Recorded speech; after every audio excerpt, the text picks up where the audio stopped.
What's going on, guys? It's Bucky and welcome to your third C++ tutorial. And in this tutorial I want to go over a little more about printing text out on the screen. Now in the last tutorial you remember that we could use that special thing called cout, which was technically called the output object, and the less than sign, which was called the stream insertion operator, to print out text on the screen. And the way we did this is we added double quotes after, and whatever we printed out in these double quotes, like boy I love bacon, whatever we put inside those double quotes would just print out on the screen. So if we go ahead and we built and run this, we saw boy I love bacon right on the screen. Simple enough. But now what I want to go over is just a little more about cout, and I just want to make sure you guys understand how it works. So each function is made up of these things called statements, and typically people put one statement per line of code. And remember, all statements end with semicolons. So say we wanted to print out something else out on the screen. Well, you'd write cout less than, and write something else like and ham, just like that. So you might be thinking, alright, I got a feeling I know what this is going to do. On the first line it's going to print out boy I love bacon, and on the second line it's going to print out and ham, because that's how it appears in our code, so that's what it's going to do. But if you go ahead and build and run this, it says boy I love bacon and ham all on the same line of code. And if you're scratching your head saying, alright, why exactly does it do that? The reason it does that is because when you're using this thing called cout, it's called printing it out into a stream, and it pretty much takes all your characters and prints them out in the same stream. So whenever this stream is done, you're not telling it to move to a new line. You're just saying print out these characters and then stop right at the end of this line. So then this stream starts printing out, and again, you're not telling it anywhere to move to a new line. Computer programs are very picky, and they need to be told exactly what to do. So in order to move to a new line, we need to add a special symbol, I guess you would say. And the symbol is this. First of all, you need to add another stream insertion operator, and you can go ahead and write ENDL. What this means is end line. And now when we go ahead and build and run it, check what happens. It runs boy I love bacon, and then it runs end line.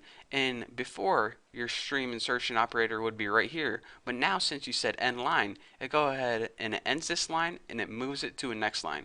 So basically all you have to remember is anytime you want to move to a new line, use the character endl, which is code word for end line. Now if you're saying, alright, that's easy enough to remember, so let me go ahead and show you something that might be even easier for you. Inside your quotation marks, if you go ahead and add \n, this is basically the same as adding a new line. \n is the code, I guess that all is code, for go to a new line. So now it's going to say boy I love bacon, and then it's going to come across this thing called \n. It's going to say, hold on, what is this \n? Oh, I know what it is. It's the symbol to move to a new line. So this is basically just an alternative way to move to new lines.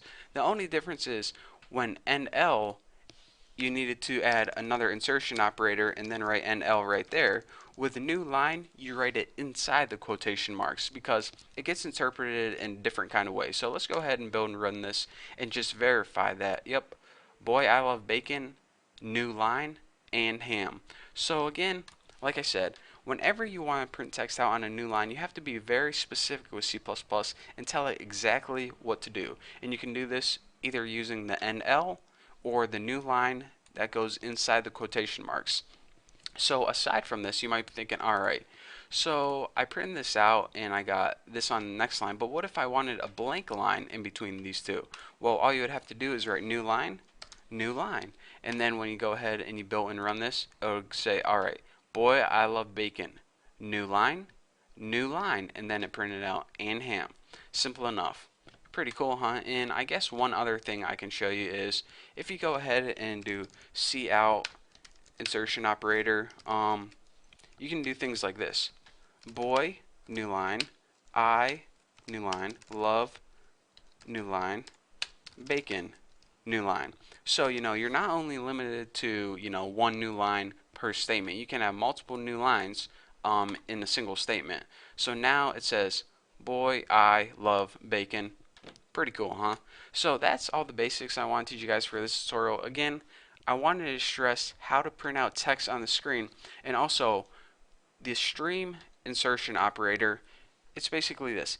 Each stream insertion resumes it's printing out wherever the previous one stopped. So if you want to move it to a new line, you need to use one of these new line symbols, either NL or new line. So that's all I have for you guys in this tutorial. Now you should be a pro at printing text out on the screen.